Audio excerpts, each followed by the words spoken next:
Hey everyone. So unfortunately, I made a critical, severe, crucial error, which is that I trusted that my settings, which were set up last time, would work the exact same way they did before. That did not happen. So my microphone was apparently not selected, and it was even though I left everything the same, but my microphone didn't work. Nothing I said was picked up the entire time, and I only noticed this after the fact, which is extremely unfortunate and something that won't happen again because I'll make sure it doesn't happen again. Um, I don't want to lose the 2 hours I had of speaking with Ben here, so I am going to basically do my best to dub over the things that I said from memory and from following the conversation, and try to capture at least the majority of the spirit, and hopefully in hearing his answers it'll match up for the most part, and hopefully this will work. But I apologize in advance for the fact that that happened, but I'm doing my best to rectify it. So anyway, here I am with Benjamin Studebaker. He is a frequent online personality in leftist type spaces. You'll see him in some of the same spaces as Chris Cutrone, who I had on here. Um, and he's interesting because he does bring his own analysis and his own perspective and his way of looking at things. And so I'm having him on here to speak with him about that. And so the first question that I'm going to ask here is, what is I want to ask you about your conception of Bonapartism, because I read your article that you wrote, and it seems like one of the issues that you have is that there's sort of a Rousseau anti-state tendency, which is filtered through Marx, and this is exaggerated by Marxists, and especially Chris Cutrone here, and it prevents them from really seeing what they should be seeing with the state. So I just want to hear your thoughts on that. It was more about trying to emphasize that the state plays a significant role in driving change. That role has to be understood and paid attention to, even by people who are not comfortable normatively with the state. And there's a tendency, because people normatively dislike the state, to deny or downplay the significance of intra-elite competition or interstate dynamics, and to not pay very close attention and to kind of paint with a broad brush when discussing the state and its activities. So it was really a call to pay closer attention to the state and how it is developing over time. Do you think there is this anti-state tradition and lineage with Rousseau, where there's for whatever reason they're not able to properly conceive of these concepts because it's restrained by the context in which they were thinking about these things and focusing on the individual outside of Well, the it state? was not really an attempt to criticize the whole of the left intellectual tradition. It was really a response to, I had gone to a number of platypus events in the year or so leading up to the publishing of that piece. And I noticed at those events that there was a tendency in people's regular thinking to be uncomfortable with the state, to want to normatively reject it, and to not want to sit with it and think with it very much.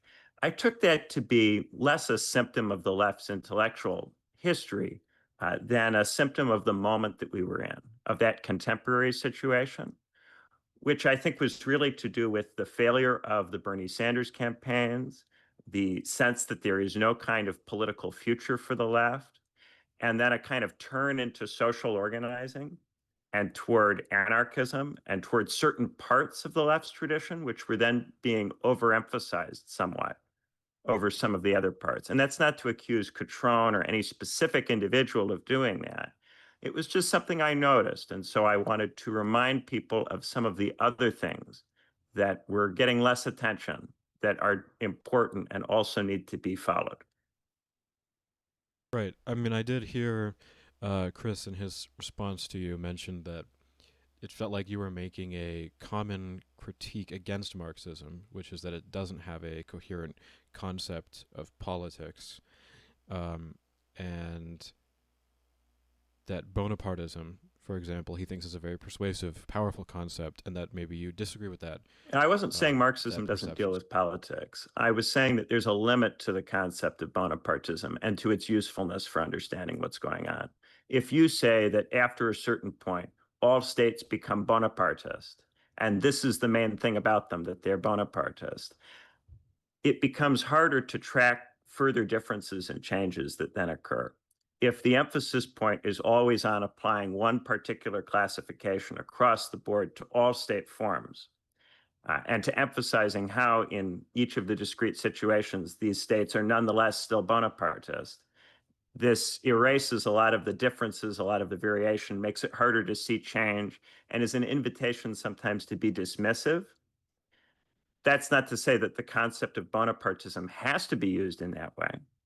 But I had noticed in that period of time a tendency for people, even people who, upon reflection, would not have taken that kind of position. If you got them in the right kind of situation, you had a rigorous kind of discussion with them, they might not have taken it in quite that direction. Nonetheless, I noticed that for reasons to do with our period and the frustrations that people were feeling, Bonapartism was becoming an excuse to not think, as opposed to a mechanism for thinking more deeply about what's going on. So speaking of that, I do kind of want to know, like, what are your problems with Marx? Where do you disagree with Marx? What do you think the limitations of what he said? So I tend to think of myself as interested in a lot of different kinds of traditions and theorists. And for me, probably the three most significant theorists are Marx, Hobbes, and Plato, each of which by themselves would be insufficient. So I think Marx contributes an awful, awful lot. And I think that without Marx, it would be difficult to get the most that you could possibly get out of reading somebody like Plato or reading somebody like Hobbes. I think in some ways, Marx improved these other traditions that came before him uh, by opening up opportunities for them to be taken up in new ways by different parts of the population. The limit would be if you try to take Marx alone and say, we don't need these other things. We don't need to think in terms of other kinds of conceptual schemes. We don't need other kinds of concepts. We've superseded antiquity. We've superseded the Middle Ages. We don't need anything that comes from these time periods or places. At that point, if you try to have Marxism freestanding alone in splendid isolation as a tradition, I think it tends to become more dogmatic as a consequence of its isolation. But this would not be a unique flaw for Marxism. It would be true of any of these traditions. If you treat them in isolation and you don't put them in conversation with anything else, they become very uh, self-obsessed, inward-looking, and undynamic, and they lose their natality and their potential to help us. Okay, so I want to move on to another one of the main topics I want to talk about here, which is your recent article about the Levitsky and Ziblatt book. And I want to talk about this because I'm really interested in how you conceive of contemporary politics, and I have some disagreements with it. And I want to make ultimately a good faith defense of, you know, liberal democracy. Because the way I conceive of it is that there's something about liberal democracy that provides at least an approximation of the good. And this is something we need to protect, and we have to draw the line somewhere. We have to be able to draw the line and say this is anti-democratic behavior, this is against the system, and if we want to maintain the system for now, we have to do that, because otherwise we're only going to have a regression. I'm not necessarily against transcending this order and making something better if it's possible, but until that's possible, and if we're not making movements of that kind, I think we're just regressing, and I don't want to do that. And essentially, the argument you make here is that, you know, there's embedded democracies, and the U.S. is like the strongest example of that, possibly, where the population is so bought into the idea of democracy, and there aren't legitimate threats, and instead what you have are different political factions which are disagreeing with each other.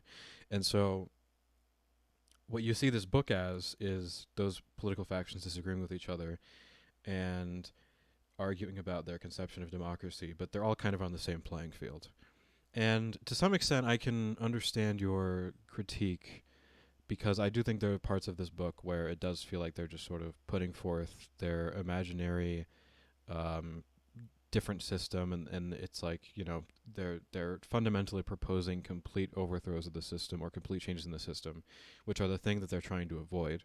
And you could say that that's some form of hypocrisy, or that they go too far in that realm, and there's some criticism to be made of that approach. But ultimately, I think there is a substantive idea that matters here about maintaining democracy and about where the lines are going to be drawn. And so I would like to hear what you think about that and why you think there isn't a case to be made for that.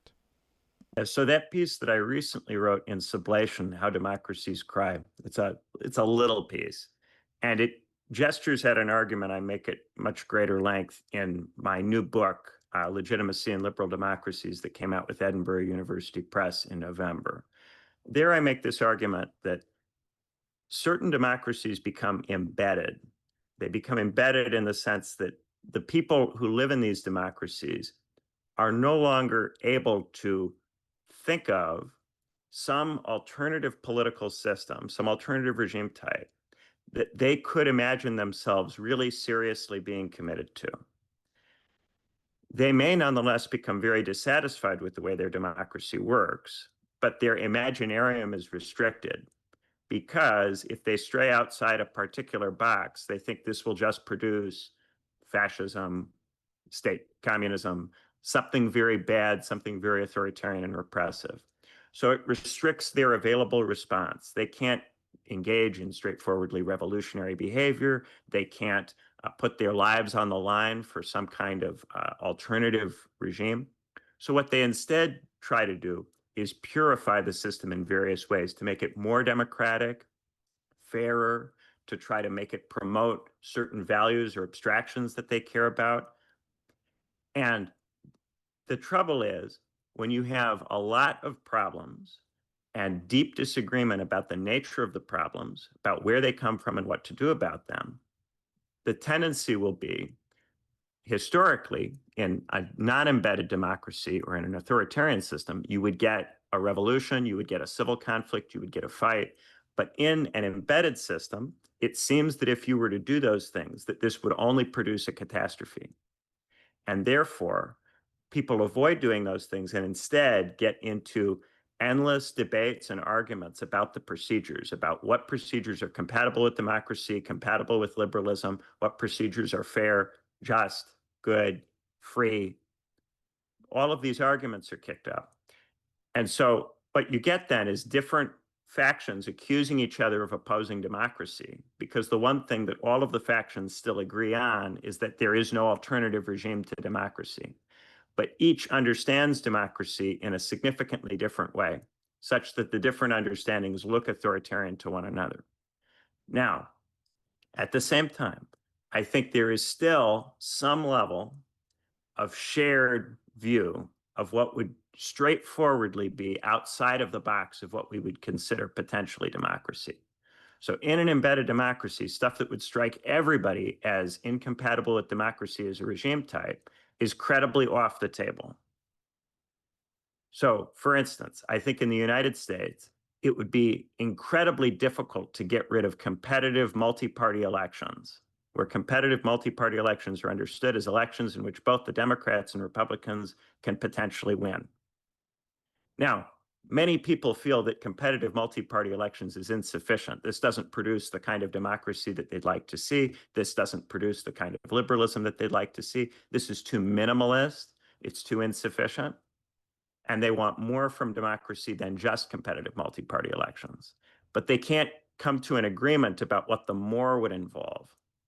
When they start trying to argue about how to purify the system and make it live up to some set of values that they have too much deep pluralism, deep disagreement about those things. They can, however, continue to agree on competitive multi-party elections.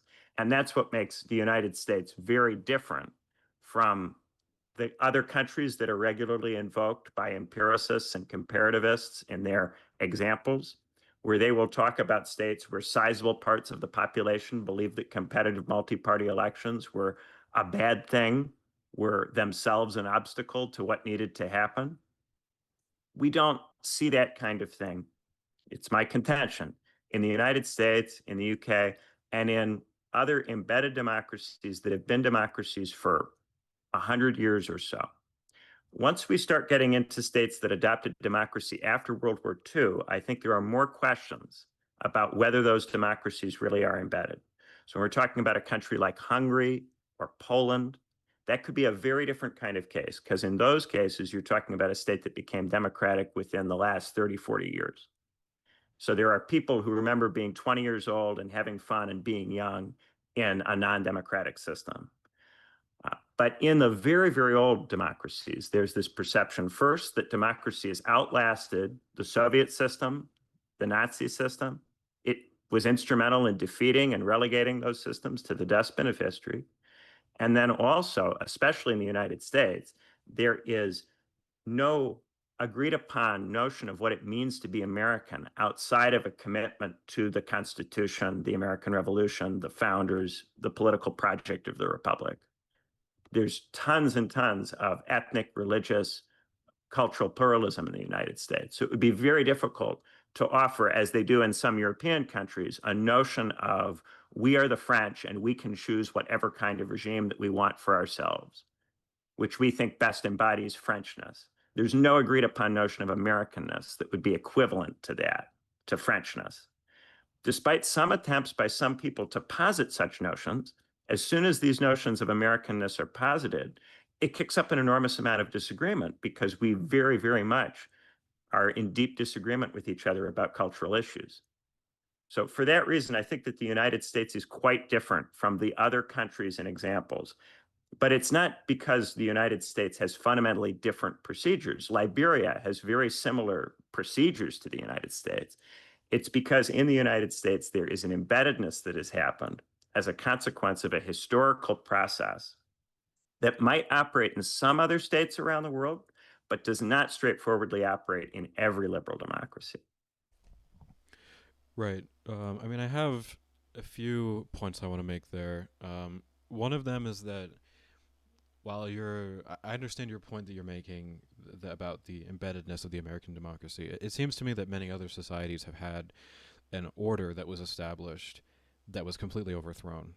Um, so, for example, we could say that the monarchy in France was something very intrinsic to their identity. It lasted for hundreds of years, and yet, nonetheless, we see the French Revolution, where the order is completely overthrown, and this kind of change, it does happen. Things change. Circumstances are such that things are going to change severely, and that's actually what they're talking about in the book. Is kind of the warning signs for a change. They give examples in Latin America.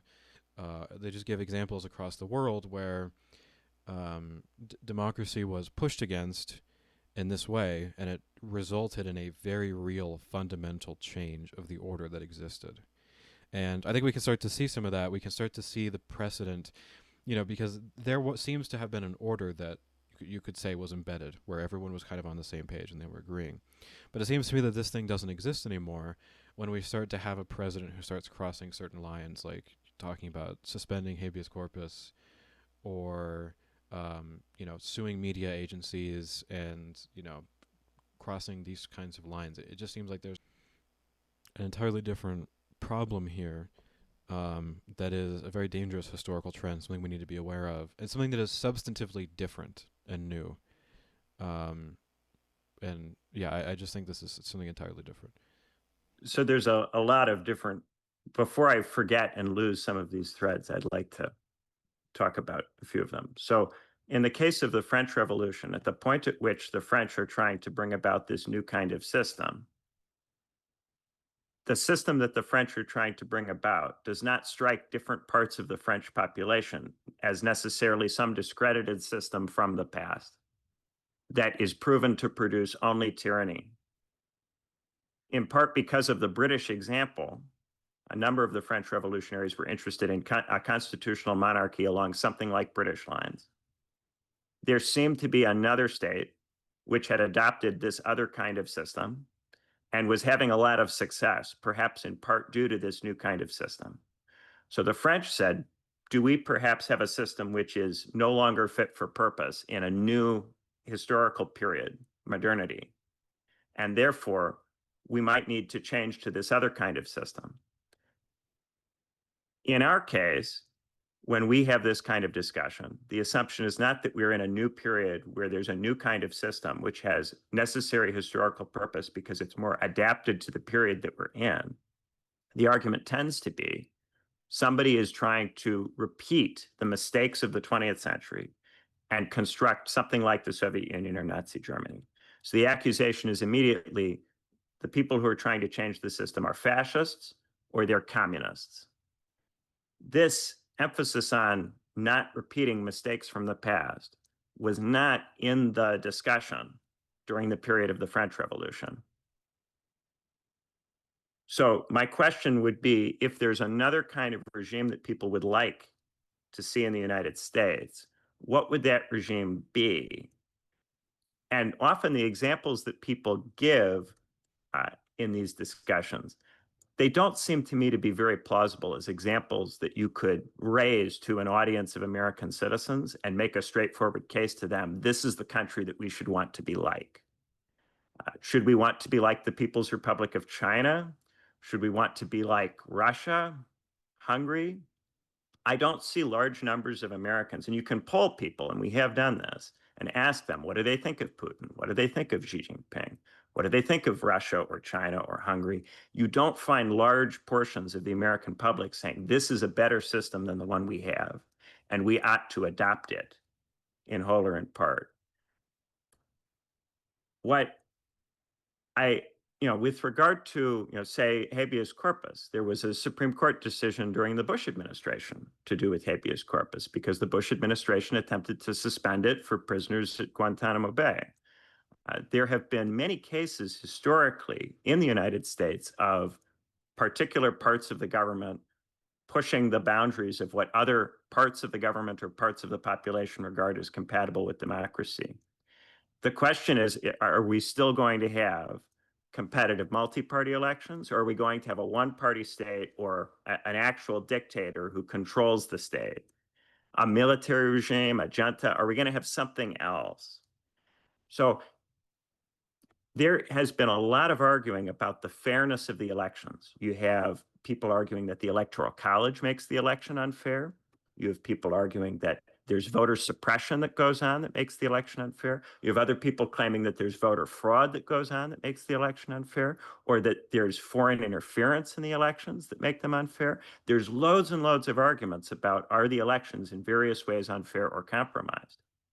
However, it is easier to legitimate an election which seems to some degree to be compromised, unfair, not perfect, than it is to govern without an election in the United States.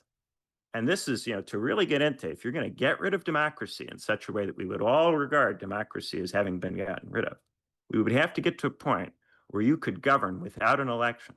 So we're coming up on 2026, which is the 250th anniversary of 1776.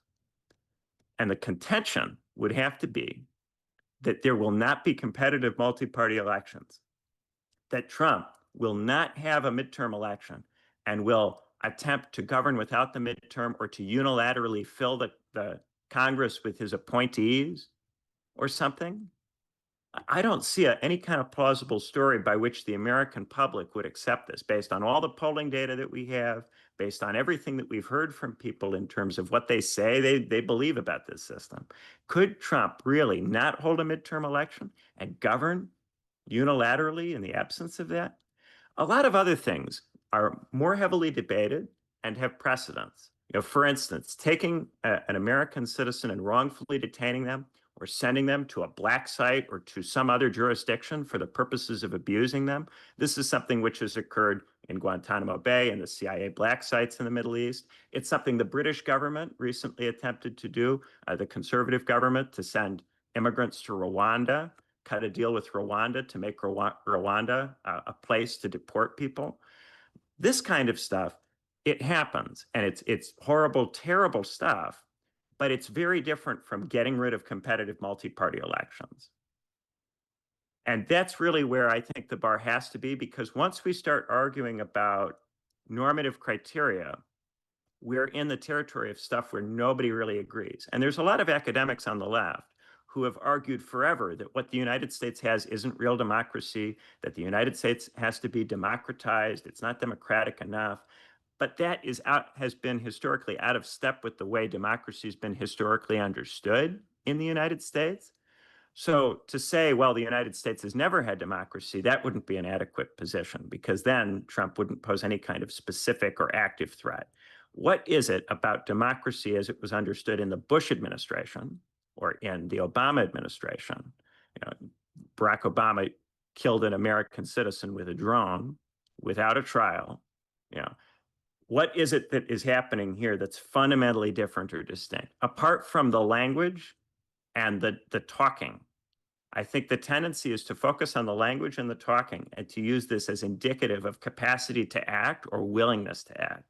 But in a political system, your ability to act depends on your ability to generate legitimacy. You have to be able to explain what you do to people in such a way that they go along with it. They at least tolerate what you're doing with some level of reluctance. But often you actually need people to participate because you're ordering them to do things.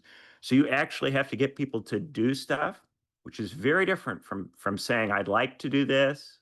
I admire this person. I wish that the system worked in this or that way.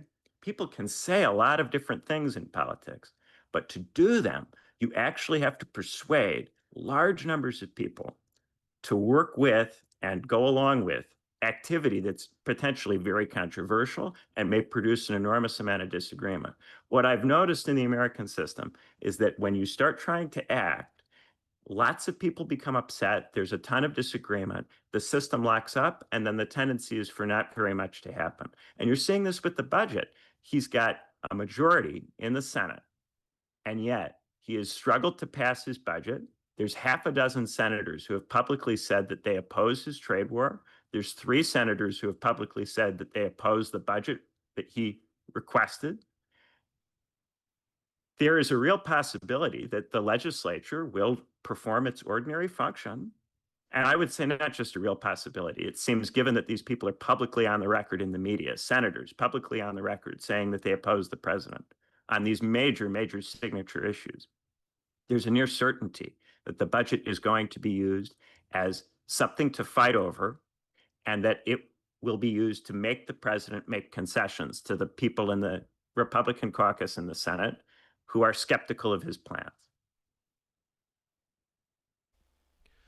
I think one of the things I want to point out is that it seems to me that if you asked like the French, the average French person, a peasant, whoever, when the revolution was happening, many of them would have said, this is actually a return to something in the past. They wouldn't have conceived of it as something entirely new. They would have seen it as a degradation into barbarity and anarchy and a lack of authority, because they did see the absolutism as a more righteous and orderly way of things. I mean, there was order, there was calm, there was peace, there was security, whatever.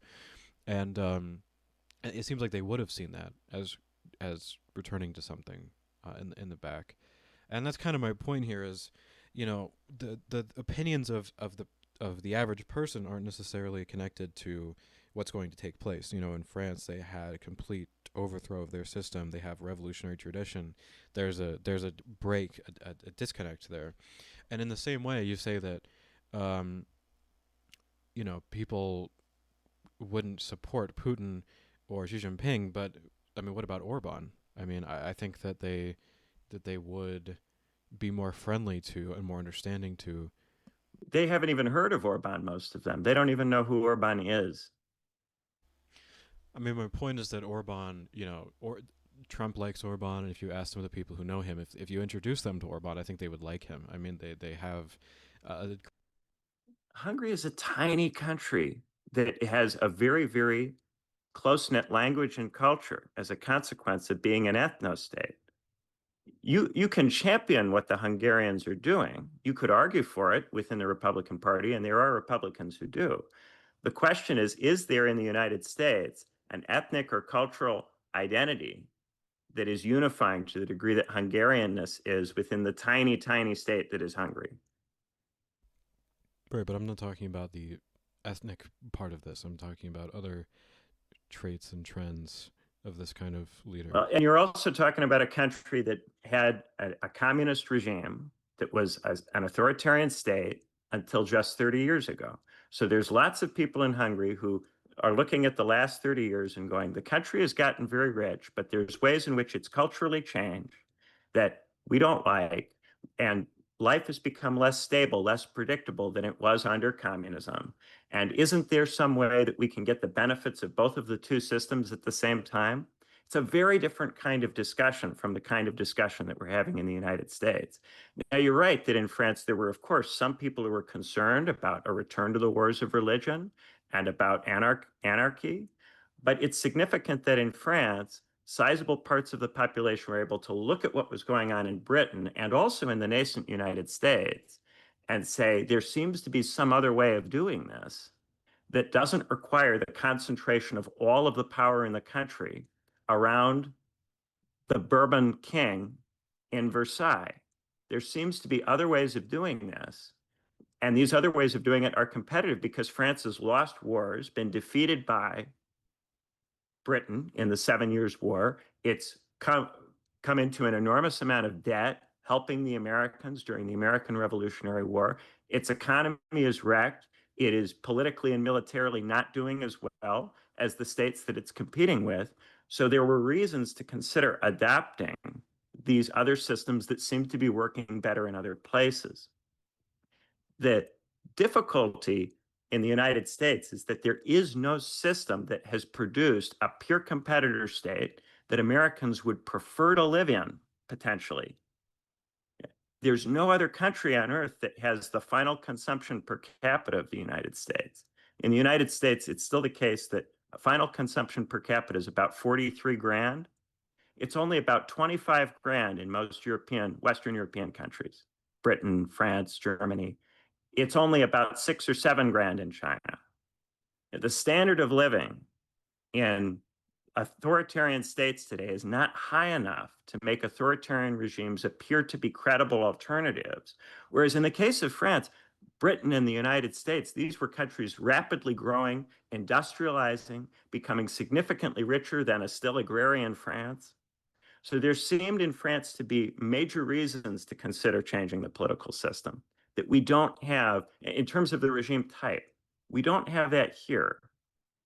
What we have here is a sense that this system doesn't work as well as it should, but we're not confident that there's something else out there that we could do that would be much better. So we have this tendency to want to reform around the margins. And then we also have this tendency to, what's the best way to oppose somebody else's reforms? The best way to oppose somebody else's reforms is to say they claim that this will make the democracy work a little bit better. But actually, if you do this, you're on a slippery slope that leads to Nazi Germany or the Soviet Union. And that argument has been the most effective argument in the United States for, dating back to the Red Scare, for preventing any kind of reform or change. Well, the most significant thing for me is, when we're talking about elections, we're talking about elections as being the main point of contention, as long as we have a multi-party elections. But Donald Trump, I mean, he literally tried to overturn an election. He tried to violate and, suspend an election. I mean, he literally tried to get Mike Pence to throw out an election and just reset it and just have Mike Pence would suspend the vote, and then the Republicans in Congress would just proclaim that Trump won. I mean, this basically makes the election null and void. I mean, this is, like, fundamentally, this is a substantive example of someone just voiding the spirit of democracy. And, like, the thing that you're pointing out when you say, we need multi-party competitive elections. I mean, he actually specifically tried to supersede that, and that's now become a thing that's happened. There's mistrust. He doesn't trust the system. No one trusts that process. He wanted it taken to the Supreme Court. He wanted Mike Pence to take that move so that they could then litigate whether Mike Pence had the authority to do that in front of the Supreme Court. When his legal challenges were thrown out by the Supreme Court, he made many, many, many challenges. He tried everything. He tried everything he could think of. If any lawyer around him said there's some possibility that it could work or that it would stick, he tried it. He threw everything he could at the Supreme Court. The Supreme Court, including the justices that he appointed, refused to hear his challenges. So he wanted Mike Pence to push it, to force the Supreme Court to issue a ruling on this particular thing that the lawyers around him were telling him might work. But ultimately, what happened when Mike Pence did not do that, he left office. He did not have to be hauled out by the military. We know that the Joint Chiefs of Staff were willing to order the military to haul him out. So if he had tried to order the military to keep him in power, the military would have disobeyed him. It would not have worked. They didn't ultimately have to drag him out of there. He did ultimately leave. He made the biggest possible mess on his way out. He conducted himself in an embarrassing and appalling manner. There's all sorts of critical things that can be said about the things he said, the things he tried. It's inappropriate to try or to say the things that he tried and said. Nevertheless, ultimately, the military did not have to drag him out of there kicking and screaming. It wasn't necessary to impeach him and convict him for abuse of power. And these are the things that would have happened. If he had attempted to order the military to keep him in power, the Supreme Court would have ordered his removal, that Congress would have impeached him and convicted him. The military would have ultimately listened to the courts or to the Congress. He would not have been able to stay in power. And that's because in this kind of embedded democracy, you not only get the legislature and the judiciary opposed to the executive when the executive tries to be a tyrant, you also get opposition from the intelligence services and from the military. And we know that heads of the intelligence services and heads of the army were willing to plot against him in the event that he tried to stay on. So there was no possibility of him doing that, and he knew that on some level, which is why he ultimately did stand down. If he couldn't get the courts to endorse what he was doing, if he couldn't get the vice president to do what he wanted the vice president to do, that was indicative that he wasn't going to be able to get the system as a whole to retain him. When you tell your vice president, your own vice president, do this, and the vice president doesn't do it, it suggests that a lot of other people in the system won't be willing to do what you say too.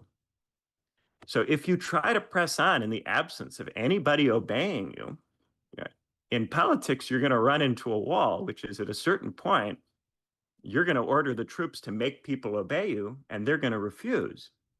And then you're going to be out. And that would have been the real path that could have landed him in prison. So in that situation, he did ultimately stand down. The focus has been on all of the embarrassing, horrible, inappropriate, abnormal things that he did on the way to leaving office peacefully. But he did ultimately leave office peacefully without the military having to remove him by force. Right. I mean, you're pointing out the Supreme Court as like a crucial institution in holding together the system. The army is what holds it together, because the army ultimately will not obey a president who attempts to be a tyrant in defiance of the rest of society and of the Congress and of the courts. And that's the ultimate backstop. In many other countries, the army would back the executive because the executive would be the head of the military. And in many other countries, without this kind of embeddedness, there would be a real question about who the army would back.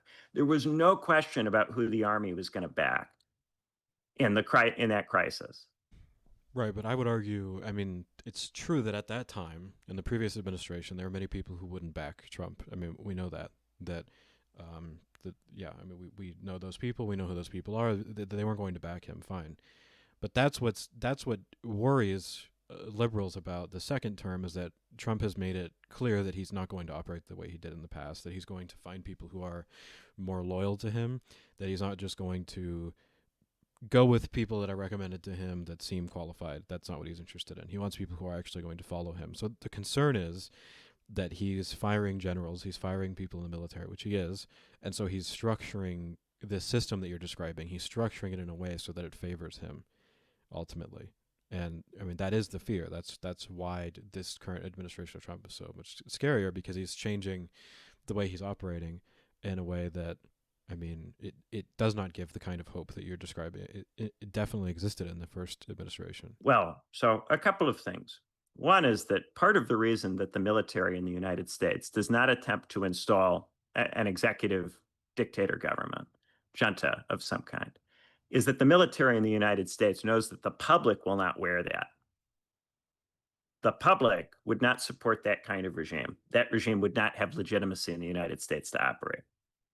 So you would get, if the military did comply with the president, and it was just the president and the military against everybody else, you would get something like what happened in South Korea recently, where very quickly the military runs into clear evidence that it's not going to be able to get large parts of the society to obey it, and therefore has to back off. And in that situation, all of the generals who ordered the military to comply with the president's orders are potentially in trouble. It was remarkable that that happened in South Korea because South Korea is not that old a democracy. South Korea had a military regime as recently as the 80s, and yet still in South Korea, when the military initially seemed to be willing to obey the president's order, it wasn't able ultimately to get other parts of society to obey it and had to give way. So even if there was a real change in the willingness of the military to obey the president, it's not a given that that would enable the president to install himself as a dictator. But secondly, I think we do have to bear in mind that there was, during the Biden administration, a 4-year interval in which there was an assumption that Donald Trump was not going to come back and be president again. And during this period, many people in the military and in the intelligence services said publicly to journalists that they were prepared to overthrow the president if the president acted in a way that they considered illegal. This president then comes back in, wins an election, comes back into office. Can he expect to have appropriate civil-military relations with generals and officers who said while he was out of office that they plotted against him or were willing to plot against him? I think it's reasonable for the president to want an apolitical military and to think for civil military reasons, civil military relations reasons, that these people who have said these things publicly have to be out of the military and can't be trusted to obey his orders when they're legal even. The difficulty, of course, is that that can look like a purge. So something which seems to one side to be necessary to preserve civil control over the military can appear to the other side to be an attempt to subordinate the military to a particular political position. That's something that is not going to be resolved by me talking about it. I could describe it in various ways, but ultimately, depending on which side of it you're on, you're going to see it in one way or the other. I try to hide from myself what I think when I talk about this so that I'm able to discuss it in terms of what both of the sides are thinking and to take both of the sides' perspective seriously, because they're both concerned about democracy as they understand it. The Republicans really do think that there's an issue with the elections, that there was, in response to COVID, an opening up of voting by mail, and that this caused many people to potentially be able to vote in the election who otherwise wouldn't have voted or shouldn't have voted. And they really do think that that election was messy. The way in which the votes came in over the course of the night, the timing of it, caused them to think that something was awry because it was abnormal. The speed and pace at which the votes were counted was not consistent with precedent. So they became suspicious and became concerned about it. In the same way, in this situation, for them, these people have said publicly that they oppose the president. So how can they be military officers who are non-political, apolitical in character under a president that they've said publicly that they oppose? Of course, this could be used to try to install people who are assumed to be ideologically loyal. But one of the things that the intelligence services are very good at is positioning people in offices who claim to believe one thing, but actually believe something else. The chief skill of spies is to be able to deceive you about what they believe and what they think. So while officers who publicly and blatantly said that they oppose the administration can be purged, savvy people who know not to speak in public to journalists and not to give away what they really think are much more difficult to purge. And this is ultimately what makes it very, very hard to politicize the intelligence services or the military. There is a large number of officers and agents who will not give away what they think and who will not be disposed to support a president who attempts to be a tyrant. Well, what's interesting there is what you're kind of doing is you're saying that there really is a deep state, right? There's the intelligence services and the military is a deep state that has their own whims and their own beliefs on how the system should work. And ultimately, what you're doing is like when you set it up that way. We were talking earlier about how the in the interest of one side, this means saving democracy, and then let's say the other side, you're destroying democracy. Well, in this case, I mean, when you set up the scheme that way, when you say there's a deep state and they're just going to do whatever they can to stop Trump. Yeah, not stop what he wants to do, but who would act against him in the event that he strayed clearly outside the bounds of what we consider to be democracy. So in the event that he tried to get rid of competitive multi-party elections, there are still lots of people in the intelligence services and the military who would not wear that and who would act against him in the event that he did that. But these people will comply with his legal orders. They will deport people from the country. They will follow the policies. They are not going to attempt to defy the president when the president gives orders that might plausibly seem to be legal. Well, if he argues that what he's doing is democratic and righteous and whatever, then you're setting up this scheme so that there's going to be a confrontation between those two forces. I mean, he's going to fight the deep state outwardly. I mean, he's just going to attack them. I mean, that's just that is. Why would he do that? If he were to do that, then there's a very real chance that people would not obey his orders. He would be exposed as someone who's attempting to construct a dictatorship, and then his government would fall. Executives cannot just test the limits. They have to be very thoughtful about what they try to do, because if they really do attempt a course of action that other parts of the state will not wear, there's a very real possibility that the president could then be impeached, convicted, thrown out, that he could be ejected. The difference is for a lot of people who are supporting the Democrats, lots and lots and lots of things the president does all the time would merit impeachment and ejection. And for Republicans, there are certain things the president could do that would merit impeachment and ejection. But these are things that would have to involve something like getting rid of competitive multi-party elections. Even among Republicans, if the president straightforwardly attempted to be a tyrant, there would be significant support for impeachment. The issue is that there's a huge gulf between the minimalist set of things that both Republicans and Democrats agree are necessary for the regime to still be a democracy of some kind or another, and the further concerns that many Democrats have about many other policy areas, which they've tied definitionally into their conceptualizations of democracy or liberalism, but which are not tied to democracy or liberalism in the same way for Republicans. The difficulty is holding both of these thoughts at the same time, that there is still some set of minimalist features that the regime has to have to count plausibly as a democracy for anybody. And then beyond this, though, enormous deep disagreement. The tendency is to liquidate this in one direction or the other. So to say, if people agree, then they should agree on a whole lot more than they do. Or to say, if people disagree, then won't this disagreement ultimately mean that they won't even agree on competitive multi-party elections?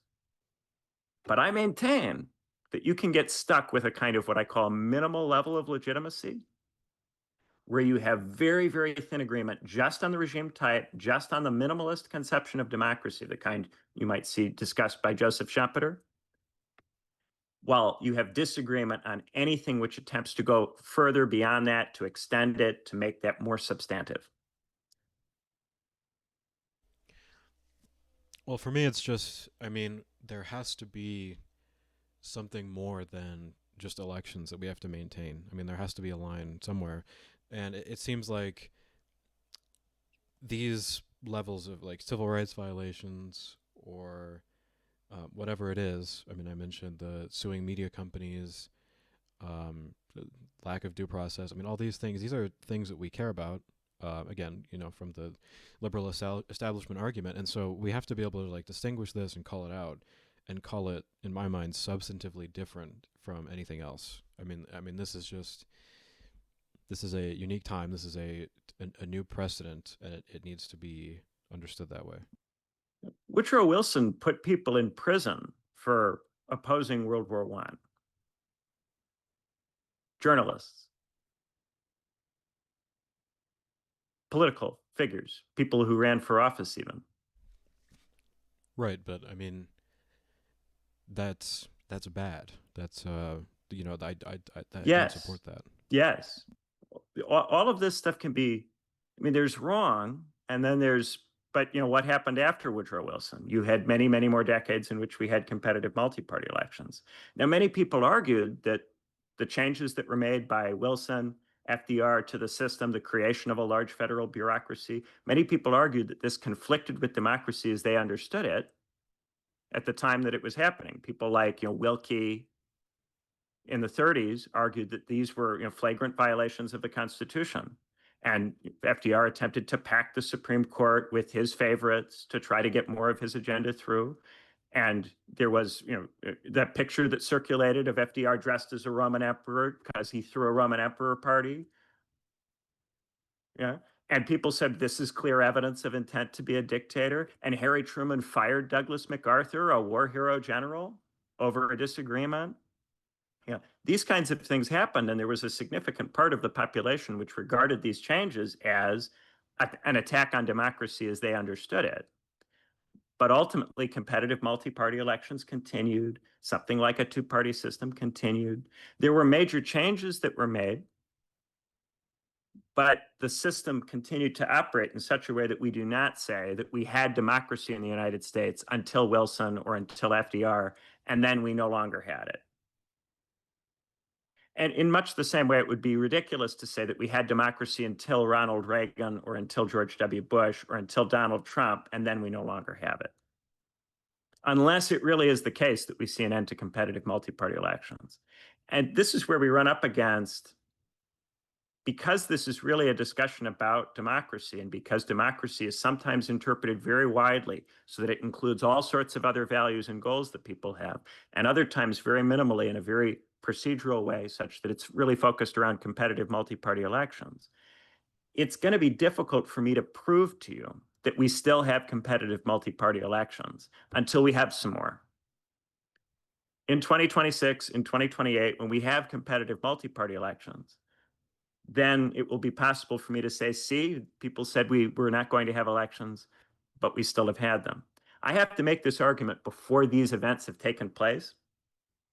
So there's a limit to how much evidence I can give, because my argument is about making a prediction with regard to the medium-term future. But I think that there are very good reasons to think that there will still have to be competitive multi-party elections in 26 and 28. Can you really imagine this political system continuing to operate and people continuing to tolerate it if the president ignored the elections? This is something FDR didn't do. It's something Abraham Lincoln, who suspended habeas corpus, did not do. He held an election during the American Civil War in 1864, in which he ran against his own general, McClellan. A general ran against him for president of the United States. And the system, nonetheless, survived that in some way, shape, or form, though you would find people at the time who said we had democracy until Lincoln. And then Lincoln centralized power around himself, made himself a dictator. That's why the man who killed Lincoln shouted, "Sic semper tyrannis." It is very, very routine in our system for any kind of change to be painted as an attack on the fundamental system. But what our history has shown is that in each of these instances, and in the previous instances, it's been much harsher than this. Civil War, World War, much, much worse situations in which enormous numbers of people are killed and treated terribly, drafted, conscripted against their will into the army and sent to die in trenches. Enormous numbers of people. In each of these previous situations, competitive multi-party elections have continued. Other political systems have suspended elections in wartime. Even in the UK, they suspended elections in wartime. We did not. We held a presidential election in 1940, a midterm in 42, and another presidential election in 44. It would be completely unprecedented in this system to not hold an election. And this is I think, the ultimate test of arguments here. Will we have elections or will we not have them? Once it becomes this other stuff, for one, we take advantage of the fact that people have historical amnesia. They forget about stuff, especially stuff that happened before they were born, which is completely understandable. So anything new that happens seems like it's the first time, seems like it's the worst version of that thing that's ever happened. Meanwhile, Andrew Jackson threatened to send troops to South Carolina to impose tariffs on South Carolina that South Carolina was attempting to nullify. Imagine that. Imagine if the states refused to collect the tariffs, attempted to assert their right to not collect them, claimed that the tariffs were in violation of our international treaties and obligations, and then Trump threatened to send the army to these states if they didn't collect the tariff. This is incredible stuff that we have not yet seen anything remotely like. That happened many times in our history. Okay, well, the last kind of thing I want to say about this, just because I think it's important to, like, be honest about these things, and so I'm just wondering, like, what if you're wrong? Like, what if what if the line is crossed? I guess in this case, the lack of competitive elections. I mean, is there room in your theory for? Have you considered like the possible outcomes, the possible pathways to you being wrong? I mean, I'm just curious, like how you think about that. I could be wrong. It's possible that I don't have enough exposure to enough different parts of the population to grasp what different parts of the population are thinking or feeling, or that our social science or polling is not good enough to really grasp what people are thinking or feeling, or that there's mass lying to pollsters. It's possible that we may have reached a point where our society and our public discourse have been so degraded that it's not possible for us to even think in any kind of reasonable way about what's likely to occur, that making theories based on human thinking is itself a necessarily doomed enterprise, because everyone is so irrational and wound up that people will do things that don't make any sense. To me, it seems like you would need a certain amount of craziness, a certain amount of irrational craziness. And I do think that those who are the most concerned about this for them is often a feature of their view of things, that certain actors are crazy or irrational and just fundamentally untrustworthy because they don't see the world in anything like a human way. So it relies a lot on deep pessimism about our capacities as people to think and to have a conversation, have a discussion of any kind that goes anywhere. If we're in that kind of situation, then we're not capable of having a democracy, because democracy requires, on some level, the ability to have a conversation, talk, and think. And if we're really not capable of having a democracy, then it's simply inevitable that we won't have one. If it really is the case that we don't have the capacities to do the basic things you have to be able to do in a democracy.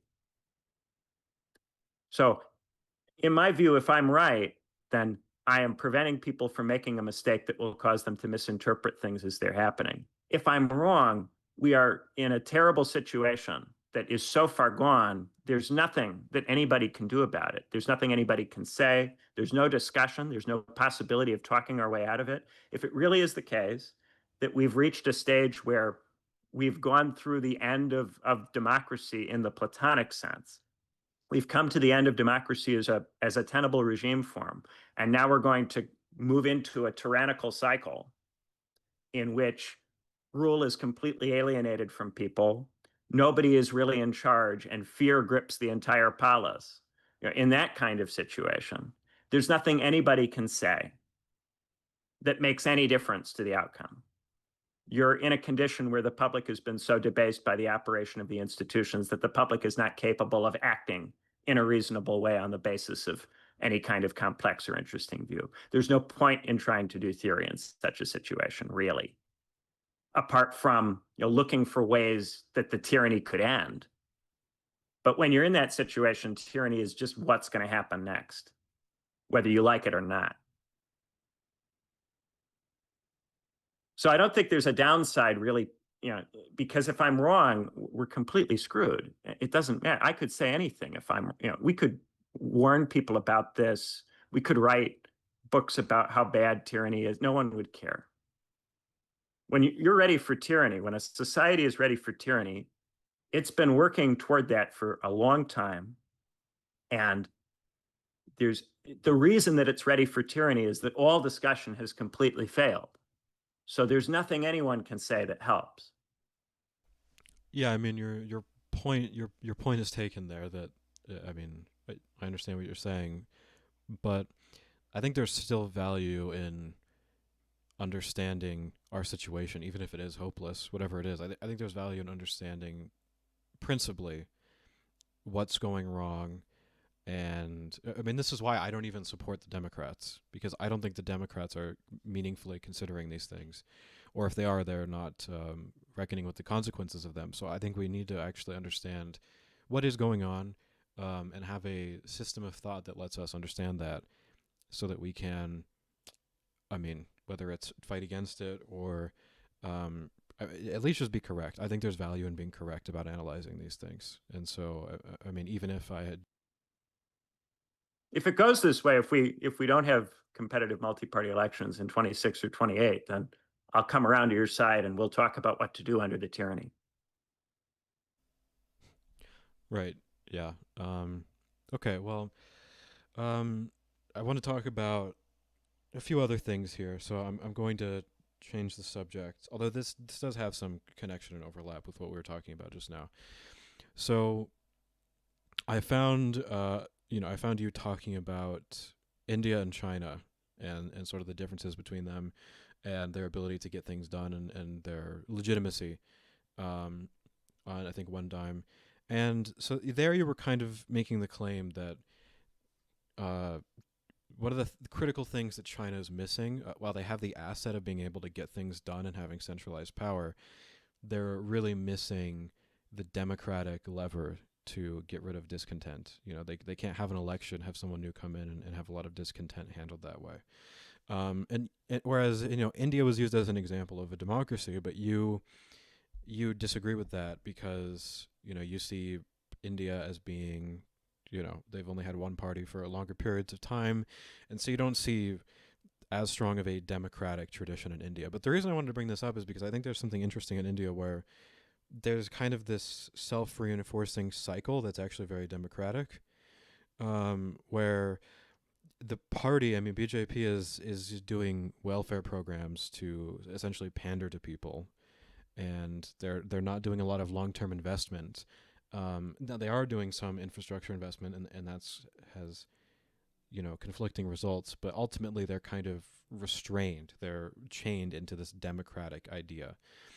And so I would disagree with your idea that they're not democratic in that sense, because I actually think their democracy is one of the things that holds them back. I mean, they're forced to, again, pander to their voters, and they have these programs that are really just pandering for democratic means. And so you could argue in a sense that this is an area where democracy is actually failing. So the reason I question whether India is democratic is because it's been a very long time since the BJP has lost an election. And I think whenever you have election after election won by the ruling party, it becomes a question whether you still have competitive multi-party elections, simply if the ruling party continues to win and you don't have an election in which they are out of government. And this is a critique that was also raised during the FDR period, where you have the Democrats winning every election. They aren't winning all of the congressional seats. The congressional seats, there's still a variable level of Republican opposition in the Congress, but the presidency is continuously won by the Democrats, and they have a continuing majority in both houses throughout the period. Raises questions after a while. Do you still have competitive multi-party elections? If you can't occasionally lose to the other side and tolerate that, it does raise a question. Now, it might be the case that India still does have democracy. It's just that the BJP is on a good long run of something like 12, 16, 20 years. You do occasionally see that. in countries where the governing party is eventually voted out. I'm thinking about Germany with Angela Merkel and the CDU, or Britain during the Thatcher years, or the United States between 32 and 52. That would be my question about democracy. I think India also, many of the arguments around India concern state capacity. So there's a question of, if the Indian government takes a decision, how confident can the Indian government be that the decision will be implemented in the Indian regions? In the case of China or the United States, there's a lot of confidence that a decision that comes from the feds will be implemented in the states, in the regions, in the provinces. But in India, that has historically not been obvious. There has been a tendency for decisions to be taken and for them to never ultimately be implemented. And this is a problem that a lot of very old empires used to have. You would see sometimes the same edict being repeatedly issued in something like the Roman Empire every few years, because it seems like the edict is not actually being enforced. And so there seems to be a need to issue it again and try again to get this edict enforced. And also, to some degree in these states, some level of willingness to allow provincial governors to deviate and maybe implement at their own paces, depending on local conditions. When you have that, it can mean that it's very difficult to have a coordinated industrialization strategy. And that might be part of the trouble in India, but I'm not an India specialist, so I am less confident in the things that I would claim about India. Right. I mean, the reason I bring it up is because I think there's something, like I said, very it's like a cycle that we just get stuck in, where we're just constantly, a lot of the things you say are very analytical. They're analyzing the situation, but it doesn't give us principled answers. And I feel like we need really principled answers of something to fight for and something to believe in.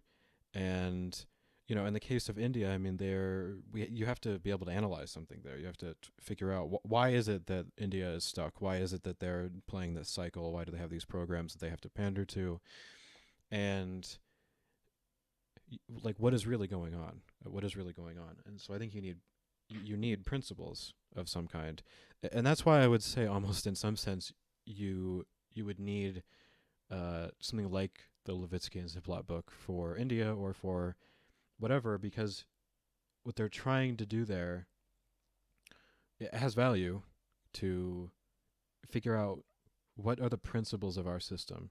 What are we binding ourselves to? Because there has to be something more than just democracy. We have to bind ourselves to something, and we have to find out how we're going to change that and make that worthwhile. Make worthwhile commentary and actually change something. How would the Levitsky and Zablat book, how would following what's in the Levitsky and Zablat book solve discontent in the United States? Well, I don't think it's not really about like the book itself. I'm just using as an example of what they're trying to do. Like I said, they're trying to make a principled plan, principled understanding of this is what should be allowed in politics. These are the norms of politics. Here's what happens when they're violated, and here's what we need to do to uphold them. I think it's a very worthwhile endeavor, because we need to understand. Again, we need to have a way to actually stand for something and fight for something, actually believe in something, and have a rating system of some kind. Otherwise, I think there's a risk of just kind of being lost and just analyzing things from a distance, and not really making any change or understanding why things are wrong. I wouldn't say that. There's lots of people who don't think that Trump is a tyrant, but who are opposing him in various more limited, more conventional ways, like those Republican senators who are potentially withholding support from the budget, or they're withholding support from the trade policy in the case that it comes down to it. Uh, there are ways of opposing what the president is doing that fall short of calling him a tyrant and trying to have him removed as a would-be authoritarian. And I think arguably those ways of opposing the president are likely to be more effective. I think that the senators in the Republican Party, their form of opposition is much more likely to be effective than an attempt to paint Trump as a tyrant and then to have him removed through something like an impeachment proceeding. Um, I certainly think there are major limits to what democratic nation states can do. But I think that these limits have a lot to do with the nation state as a form. So I would emphasize, the discontent right now around the way that the American economy works has a lot to do with an imbalance between consumption and production, where the United States is consuming an enormous amount relative to other countries and relative to its own level of production. And then there are other states like China, but not just China, also Germany, Japan, that are producing an enormous amount and then not consuming very much of what they're producing. So their citizens are under consuming relative to what they produce. They're not being compensated appropriately for their production. And then the United States, there's a lot of indebtedness and instability as a consequence of indebtedness that's driven by this enormous amount of consumption. Now, to try to solve a problem like that, you would need to coordinate some level of restructuring of the international trade system. And to do this, you would need to get multiple different nation states coordinating together to accomplish that. The problem is it's very difficult to get multiple different nation states coordinating together, in part because the nation states have internal factions within their own societies, particular economic sectors that are well served by the way the system presently operates, and in part because it's very difficult to get enough governments in enough countries at the same time who view the problem in broadly the same way, who would agree to broadly the same strategy for trying to resolve it. And political time in democracies is a problem in this area because the elections in the different liberal democracies are on different timelines, occur at different times. It's very difficult to have some kind of multilateral strategy. And yet, if you don't have many different states working together in concert on this, you're liable to get states engaging in unilateral behavior that disrupts trade, disrupts commercial activity, produces shortages, inflation, other kinds of negative externalities. And then these negative externalities become political liabilities for those who have attempted to solve the problem through unilateral action.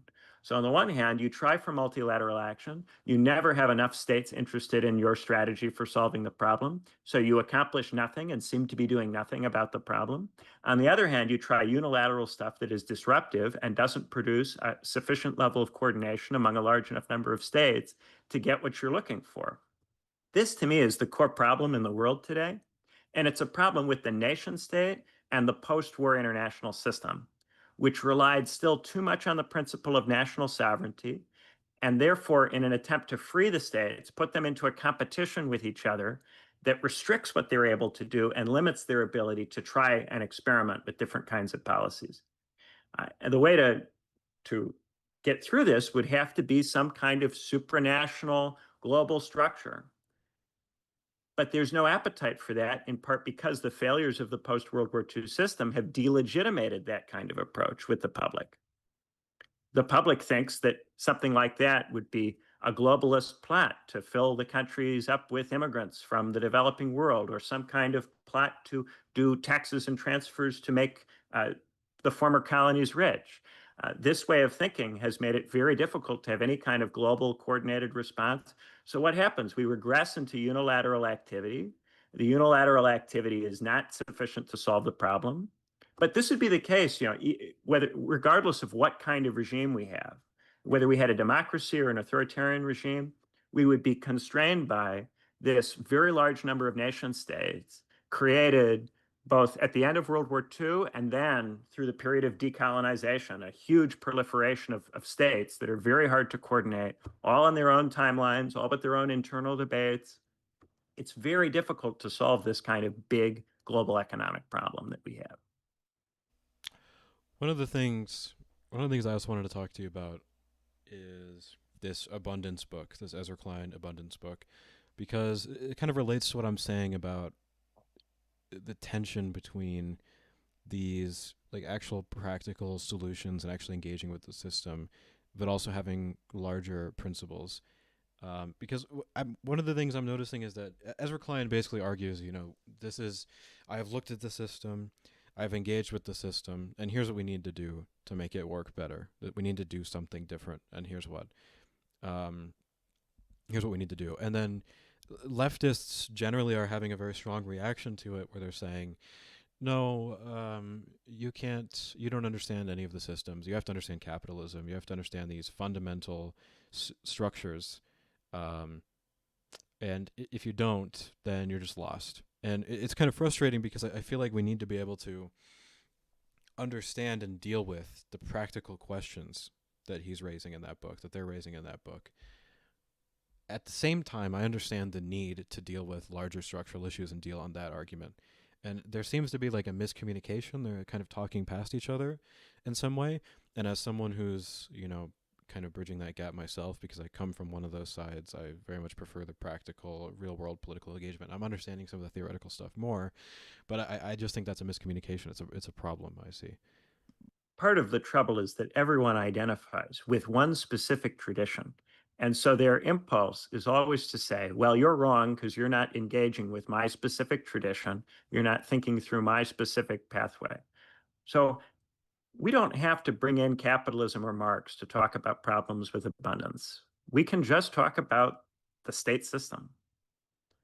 Right now, it's really difficult to build a lot of infrastructure in the United States because of the pattern of global trade that exists, which makes it much cheaper to produce and construct stuff in East Asia and much more expensive to produce and construct stuff in the United States.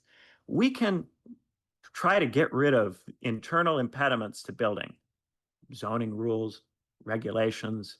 We can play around with some of this stuff.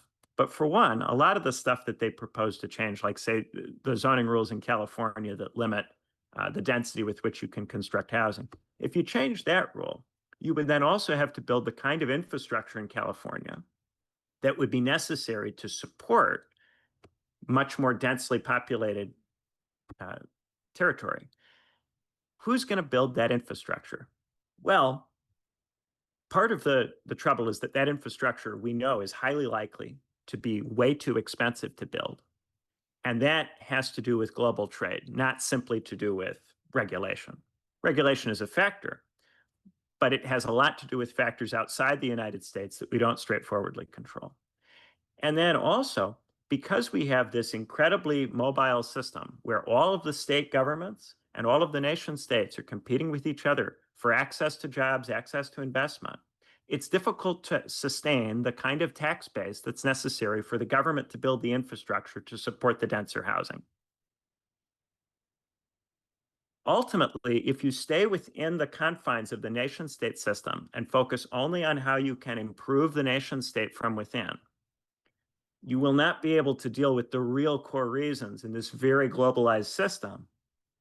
We struggle to do a lot of different things. And what the liberal internationalists have tended to do is say, yes, there are ways in which the international system could be better, but we don't have enough coordination. We don't have enough people who want to change it in the ways that we would like to change it. So therefore, we have to not touch it. And we have to do the best we can from within the nation state. This is not inadequate. This isn't dealing with the resentment that's building up over time. There has to be some kind of much larger, multilateral, global response.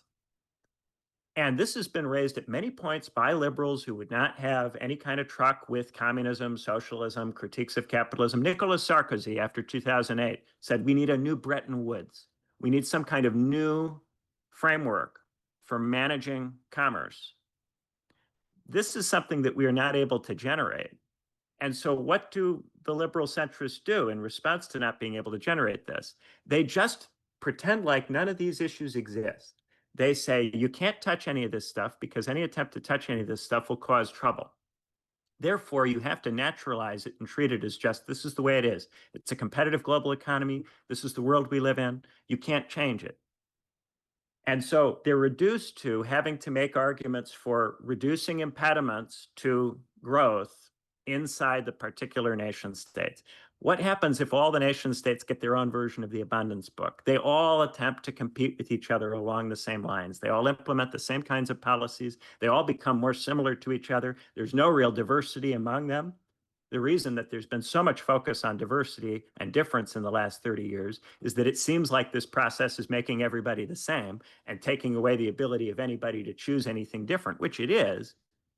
The way to really preserve diversity and meaningful difference is to have some kind of supranational strategy for qualifying competition on taxes, competition on wages, competition on regulations, so that we have fair terms of trade, fair commercial relations. If you did that, you'd substantially improve capitalism as it presently exists. You might create a world system which could eventually generate a transition to socialism in the future, maybe, possibly. But even supposing all of that is off the table, we could have a much more workable kind of capitalism if we had different kinds of structures at the supranational level than we presently have. The trouble is that we can't get there because we are hemmed in by the nation state. And what happens when we try to improve anything? We end up regressing into nationalist unilateralism that makes it even harder then to coordinate or cooperate at the global level. And this is where the real problem is. The abundance book avoids the real problem by focusing too much internally on things we could do to marginally change the investment environment within the United States. And this is where, I mean, I don't want to bring up Trump again, but I mean, kind of have to. It's very relevant here. Trump claims, and I mean, defenders of Trump at least, maybe not even him, claim to be solving this problem and reorganizing trade.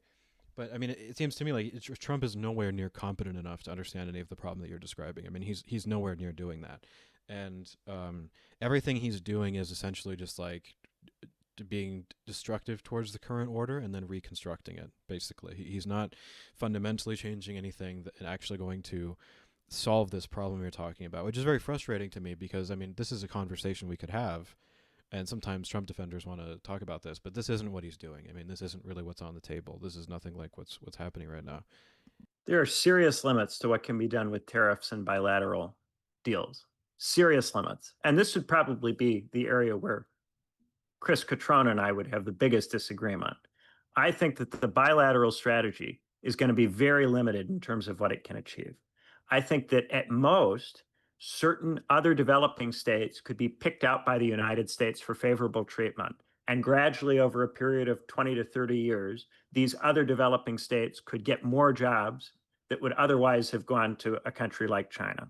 So states like Indonesia, Malaysia, the Philippines, maybe India, Peru, Chile, these states, Mexico, could potentially negotiate deals that could result in some movement of jobs from China, or not to China, but instead to them.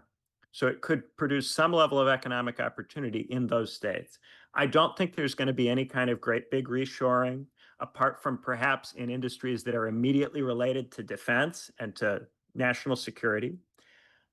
And I don't think it's going to fundamentally transform the system, but it may cause some of these other states to be brought gradually into closer cooperation with the United States. But this would be over something like a 20 to 30-year period, and it would depend upon not the deal with China necessarily, but deals that would take place between the United States and, say, Malaysia. The ceiling on that is not very high. And I think that the ultimate likely result is that we will continue to have a series of patchwork deals, thrown together deals with China that don't really fundamentally change the situation. These deals will leave both sides discontented. Every few years, they'll be renegotiated. Mistrust will gradually build up over time between the sides. It won't be possible to get a deal that will really stick, and that this will produce more conflict. And I think we may be headed, depending on exactly how powerful and strong and rich China is or becomes, for something like a new Cold War, in which the United States attempts to construct a ring of allied friendly states in the Pacific around a China that it increasingly seeks to isolate. But that would depend on China being rich enough that such a thing would be required. So if it turns out that China's not rich enough to push the United States to do that, then it might be the case that what happens falls short even of that. So Cutrone's contention is that China is not even rich enough to compel the United States to do something like that there is a possibility of a win-win deal that could be negotiated between the United States and China, and that's something that might be negotiated in the future. At least that's what I take his position to be. He's not here, so if I'm doing injustice to you, Chris, I'm sorry. I am more skeptical of the possibility of that. I think that probably what we will get will be less transformative than that, but it may still be significant, particularly for people living outside the United States in the countries that potentially could be picked out and given favorable treatment. It seems like ultimately, if we're going to have this kind of restructuring, I mean, we're going to need someone who's a lot more serious and measured in how they approach this, or some sort of significant, like actual destructive crisis or some sort of crisis event that um, is going to forcibly cause things to be reconstituted. And that's what I'm really concerned about in terms of the next 20 or 30 years, a Cold War with China, regional wars, proxy wars between the United States and China, maybe over something like Taiwan, maybe in China and the United States becoming involved in the internal politics of some of these other states that are currently in trade negotiations. They might be positioned as security footballs in the future. These are the things that are most concerning, and they're a consequence of the failure of the post-World War II system. So they are a consequence of the failure of the liberal international system to prevent the reemergence of that kind of conflict. So something that I'm interested in is kind of the tension and the complete, I guess, miscommunication again between kind of this leftist online world, or even just leftists in general, versus the liberal average establishment academic, right? Because the way that they see things is everything is about now. It's about the practical limits. Everything is about China. What's China going to do? How are we going to talk to China? What are the practical limits? They don't have all of this theoretical um, leftist talk about superseding these structures and the fundamental nature of these things. Very theoretical assumptions and ideas and theories are they just can't penetrate into the mainstream um, the mainstream way of thinking about things. No matter how intelligent you have, like Harvard grads and CNN, whatever it is, these people they have their own way of thinking and talking. And I'm just wondering how you bridge that gap and how you engage, how you can see through that, because I'm trying to bridge that gap, but it's it's just very hard for these two ways of thinking to mix together and understand each other.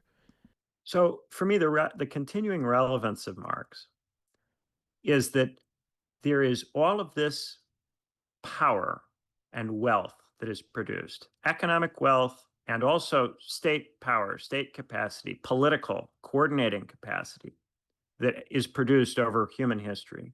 But most people are never able to use very much of that or access very much of it. And therefore, most people are not able to experience modernity as possessors of, disposers of the enormous amount of wealth and power which modernity uh, and capitalism have generated. To me, it's important to retain the possibility, even if it's just in theory, that a much larger part of the population could potentially exercise political power, could dispose of substantial amounts of wealth, could engage in all of those things which it was once assumed only philosophers, only very particular kinds of people could engage in: reasoning, artistic production. This kind of horizon for people, I think it's important to retain it.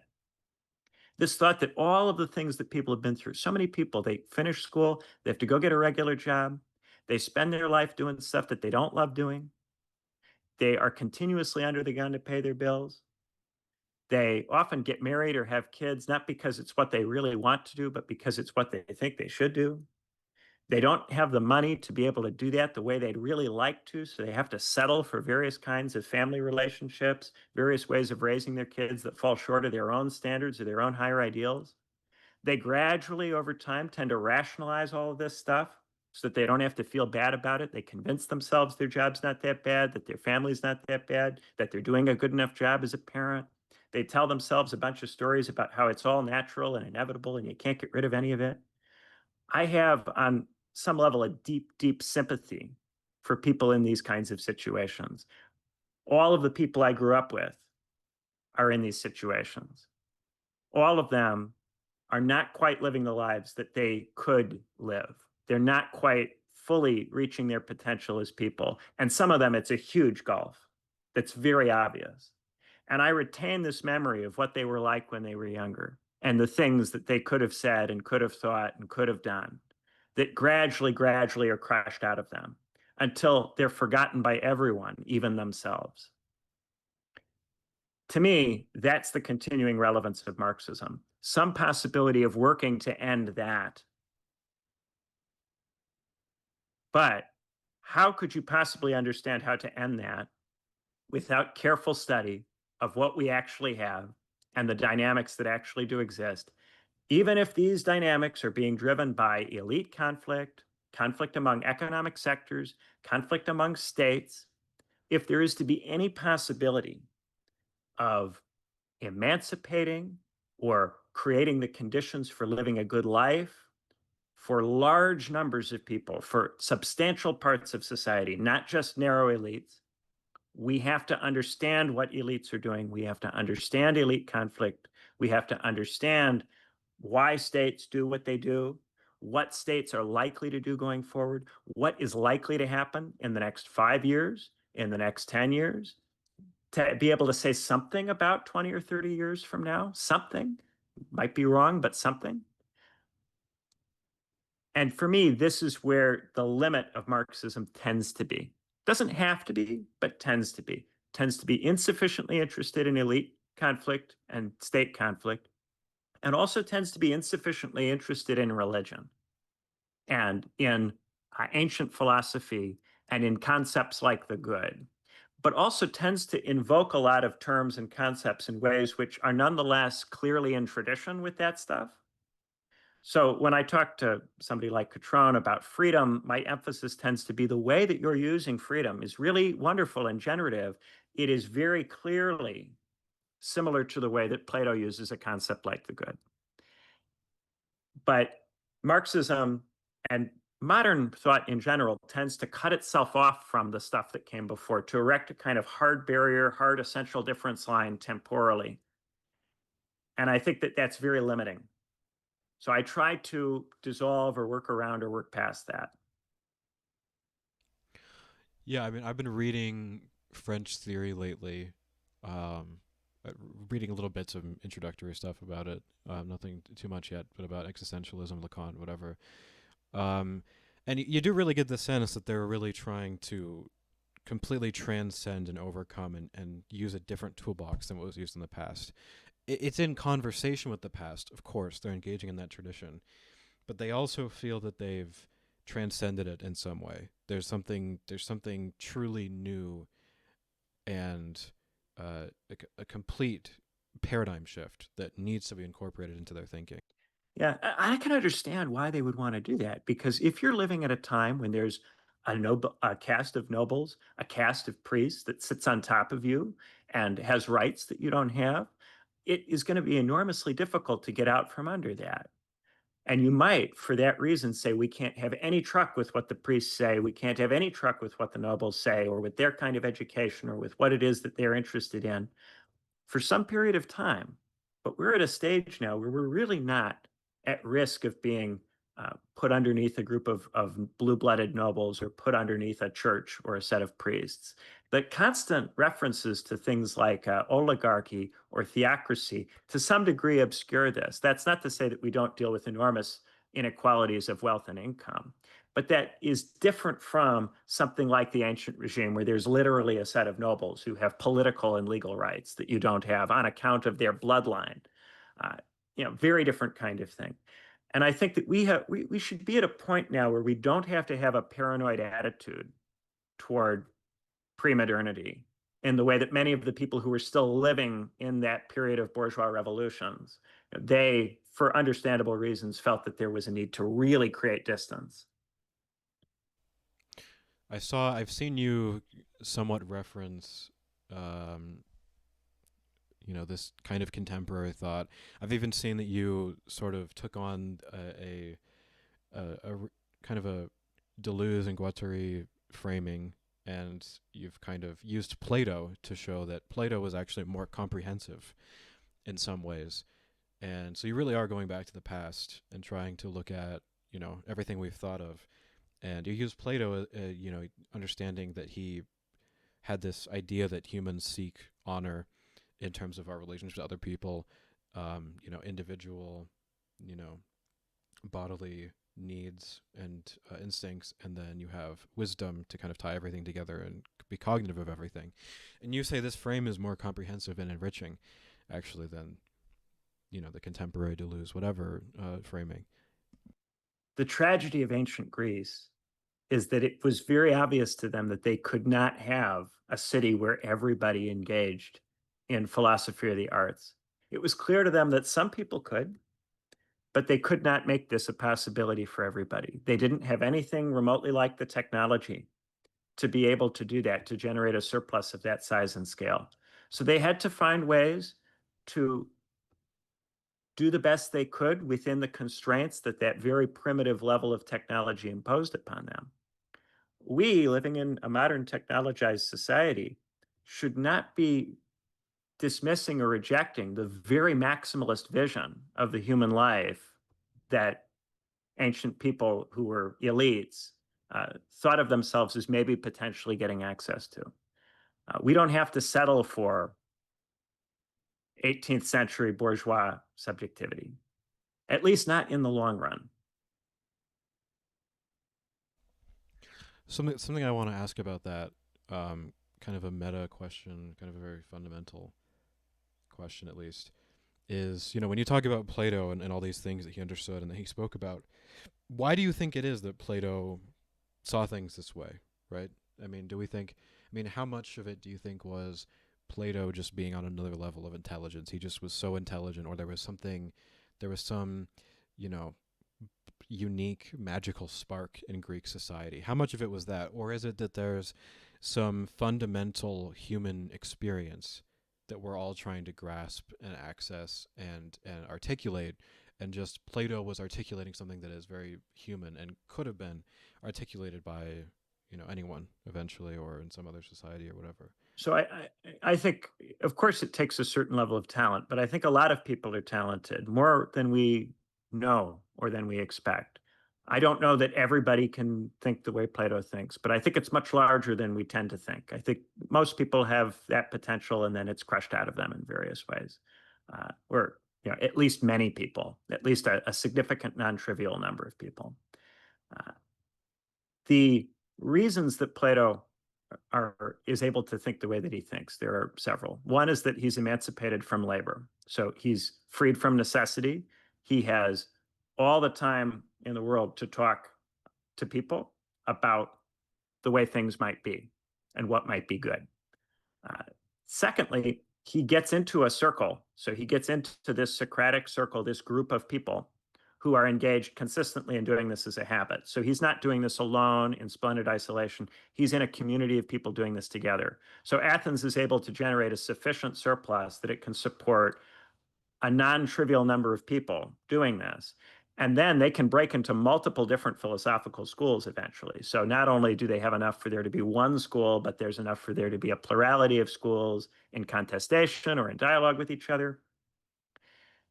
Also, he's operating at a time when there's an enormous amount of political change occurring. So there's a plurality of Greek cities with a plurality of different sets of political institutions that are coming and going all the time. So there's a lot of change, and it's obvious that change is something which happens and which takes place and therefore has to be accounted for in some way. And that therefore, there's a possibility that you could be part of a change, that you could contribute to making a change. And therefore, you have to think about what kinds of changes should you attempt to make versus not attempt to make. If you're in a very large empire where nothing has changed for hundreds of years, apart from some of the internal management dynamics, but there's been no change in the fundamental type of regime that you have, the territory that you've lived in has been understood legally and politically and broadly the same way for hundreds of years, it becomes much harder to think in this dynamic way. You tend instead to have something like Stoicism, which focuses very much on how the individual can do the best they can in an external world that's taken for granted to a large degree. And which also emphasizes the individual having this enormous capacity for knowledge. It makes these very prideful, excessive claims about what human beings can do, in part to make up for the fact that the person is politically inert. Because they have no possibility of changing the broader world, they have to be ascribed superhuman capacities in terms of everyday judgments and everyday lifestyle. This is something that tends to happen when you have a very large imperial state that's been around for so long that it comes to seem eternal to people. Stoicism becomes very attractive. Plato was able to do what he was doing because he lived in a time period with more change than that, but also still a sizable surplus. In most periods of human history where there's a lot of change, there's a lot of disorder, chaos, there is no substantial surplus. You have nomadic tribes moving in and killing large numbers of people. You don't get a lot of space for being able to have a good continuing conversation with other people in community. But they defeated the Persians. They prevented themselves from being subordinated to that large imperial state, which otherwise would have circumscribed their horizons for thinking. And because they were able to do that, they were able to have a discussion that was much more dynamic. Or there's a strong idea that Christianity was connected directly to Stoicism and took a lot from Stoicism. And I bring that up because, when you look at someone like Augustine at the end of the Roman Empire, I've read interpretations of his theology that basically say that he was trying to explain why the individual is stuck, or fallen in this case, and contextualizing the individual within the empire context in such a way that really made sense in the Roman state and onward into the medieval world. So do you think there's that connection there? I would say Christianity has been, for its entire history, caught between the academy and Stoicism. So caught between Plato and Aristotle on the one hand, and then Stoicism on the other hand. So on the one hand, there is a side of Christianity that is very interested in transformation, in trying to make things better in the here and in the now. So there is a vision in Christianity of a Christianized Roman Empire that might be better in various ways, a Christian commonwealth, this side of Christianity that focuses on trying to do works, including even political works, that sees politics as compatible with Christianity, highly compatible. At the same time, there's also a side of Christianity which is focused on accepting a natural order that tends to be reified or treated as not something that changes easily. The Christian tradition contains both of these elements and therefore can be taken up in both of these ways, and neither one of these sides is in negation of it or outside of it. In this respect, Christianity can give rise to dogmas that seem to be narrowing and limiting, but also very, very transformative ways of thinking that are enriching and can lead to wisdom. Most of the major religions of the world, I would be hard pressed to come out and name one that definitively doesn't fit this description, have this double-sidedness to them. They have ways in which they can be taken up that are dogmatic, rigid, narrow, that are focused on accepting a situation that it's assumed you cannot change. And they have sides that are more open, more creative, more generative, that focus on how it is that you can become the kind of person who can make a positive difference. Yeah, I do think that's true, and that makes sense there. I also wanted to ask you about Hannah Arendt, because I see some similarity in the way that you talk about humanity and the goal here. Because, of course, she talks about how we need to have our needs met, and and we have these multiple different aspects of human experience, which you also talk about. And we need to have our needs met, and so we can become, the ultimate political animal, so that we can really be truly spending our time debating and thinking with each other and really reaching our full potential. So I wanted to ask you if you see any similarity there, or if you see that connection, or what you think about her thinking. So Arendt took up Aristotle in a way that chopped off all of his rough edges. The rough edges in Aristotle are the things we have to really wrestle with. They're the things that we have to find a way to deal with. And when you just don't talk about the rough edges and leave them off for the purposes of sanitizing something, it allows a lot of people to think that they are for something that they haven't fully understood. Uh, in the case of Arendt, the people who are caught in work and labor who don't get to engage in action are never really highlighted as such. And there is in our current society an enormous number of people who are not really able to act in the Arendtian sense because they are locked up in work and labor. And there is really no tendency within the Arendtian corpus or among Arendtians to discuss any of this. They tend to avoid it. They tend to say, well, Arendt wasn't for slavery. She didn't champion it. But what is a slave? A slave is someone who isn't able to choose their own ends, for Aristotle, because they are given those ends by another. That other could be capitalism, could be their boss, could be their spouse, could be someone who owns them as property, but not merely that.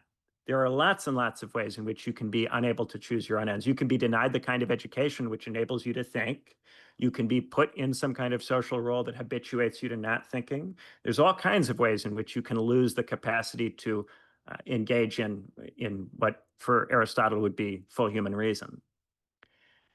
This is something that Arendtians never really deal with. And for me, that's the problem with the Arendtians. And it's always the thing I'm inclined to emphasize, because I think what's interesting about Arendt is there in Aristotle, but in a way that takes more seriously the problems that arise when you try to provide for that kind of human existence. I do think, I mean, there is room in her theory for understanding, that our needs need to be met, and that there's a lot of pieces that need to be in place to reach that level of human flourishing. And never really chooses to highlight the degree to which it is not currently possible under the existing system for the vast bulk of people to engage in action on her account. Not possible. This is never even highlighted by her. It just isn't discussed. I do think though that there are parts where she's analyzing modern society and trying to understand why we're lacking those traits now. And she does say that we're sort of trapped in a cycle of, consuming things and meeting our needs, and there's a blurring between the different aspects of the human experience. And in that mess, in that blur, we're not really able to meet our true Well, I think potential. to just negate consumption in a one-sided way, this is something that you'll often see conservatives do. They'll say consumption is bad. You shouldn't be consuming so much. Don't buy so much avocado toast. But they don't acknowledge that the consumption is what drives the economic system that we presently have. If people stopped buying things that were not necessary for them or did not contribute in a meaningful way to their well-being, an enormous amount of what's currently purchased would not be purchased, and the economy would contract massively. There would be enormous job loss. There is an old piece by Bernard Mandeville, The Fable of the Bees. You ever run across that? Great old piece. In it, he argues that about a beehive. He gives this kind of allegory of a beehive. And the bees engage in all this activity because of their vices, because they are bad in various ways. And if you make the bees good, if you cause them to lose these vices and become virtuous bees, they stop engaging in all of this activity. And the hive becomes run down and becomes unable to generate uh, you know, even a capacity to defend itself, ultimately. In modernity, bad behavior that empties and ruins specific people is made necessary for economic development and for military competitiveness on the part of the state. This contradiction is something we have to find a way to overcome if we want people to live good lives.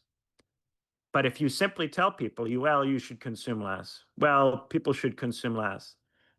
This kind of telling people to get good, I frame this as a kind of Stoic injunction to overcome a situation which, on a deeper structural level, mandates the continuation of the behavior you're attempting to get outside of. So it falls short to me of the kind of analysis that we really need. One of the Maybe the last thing I want to ask you about here is definitely a meta question about how you see what you're doing here, because you talk about wanting purchase in society, because the American university is not sufficient for really enriching our experience of the world and our understanding of the world. And so I want to understand how you see your role in that, or how you're fulfilling that mission, how you're living up to that, how you think about that, and how you're, I guess, challenging yourself and exploring that difficulty there.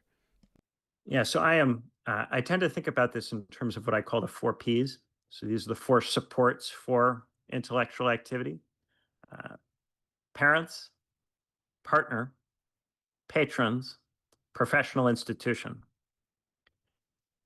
Any intellectual who depends too much on one of the four Ps tends to be limited and shaped by that dependence.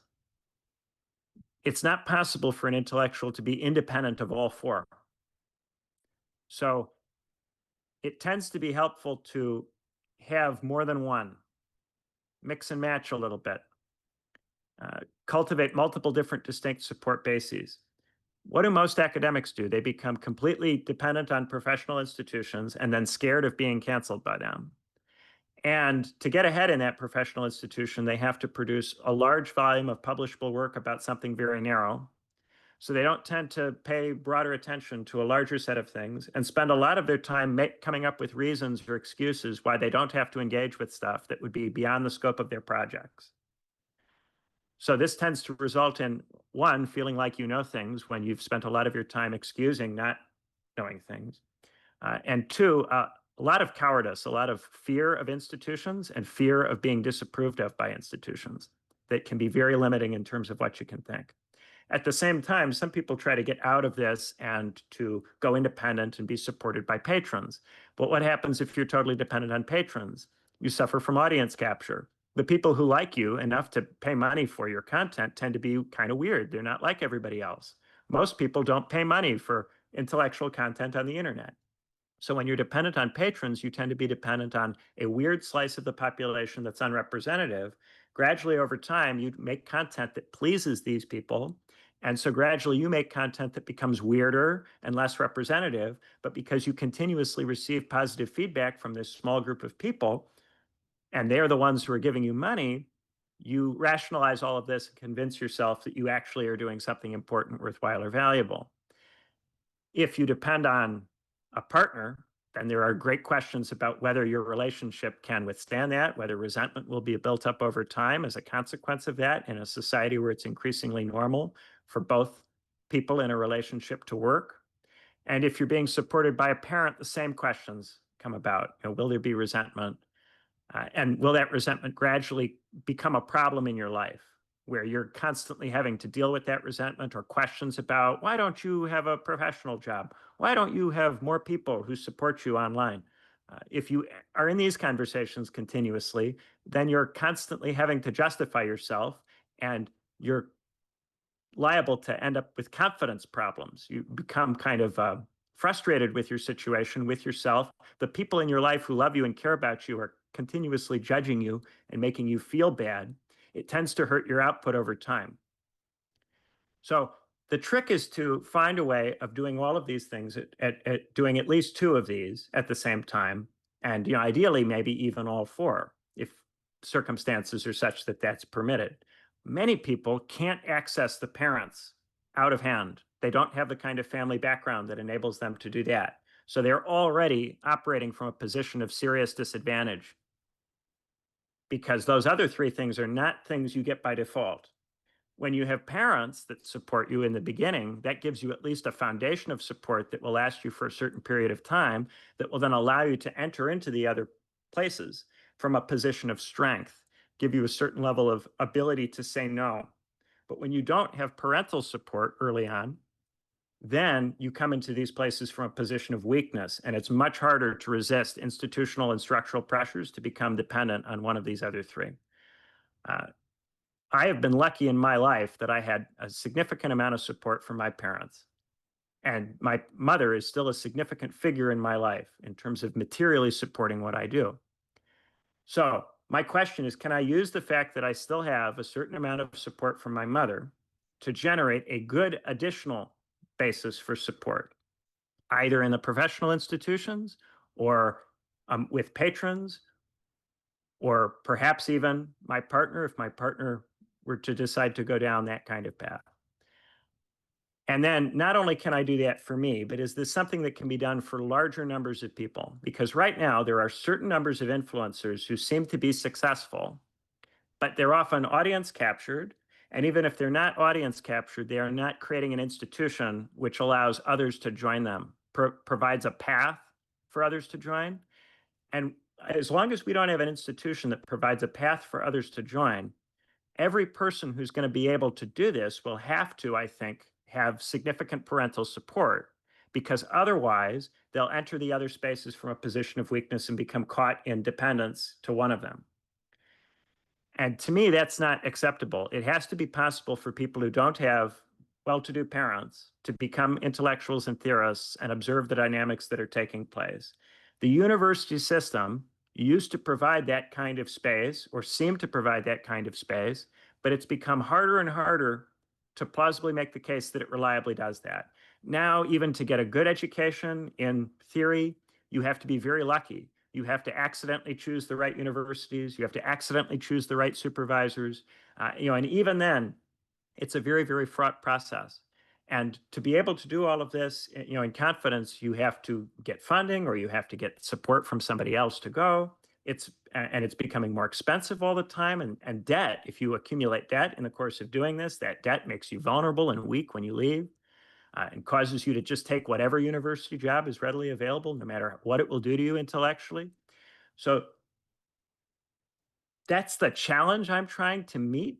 And right now, I'm doing that by exploring a variety of different strategies and options for institution building, beginning with some of the people online who are currently operating independently, looking to see who among them is interested in making something that perhaps goes beyond themselves and could provide a real institutional possibility for people. And seeing if I can help with that. Maybe I have to organize it. Maybe I have to be more heavily involved. But to do that, I have to understand the space well enough and I have to study it for a period of time. So I'm currently doing a lot of shows, trying to get a sense for who's out there and what the level of interest is in something that would be a real alternative. Yeah, I really appreciate you, going into your thought process there and explaining how you think about those things. I really appreciate that. That's really helpful. Yeah. Um, but yeah, just in general, I mean, I really appreciate you being on here, and I really appreciate it. And thank you everyone for watching. Um, and yeah, thank you.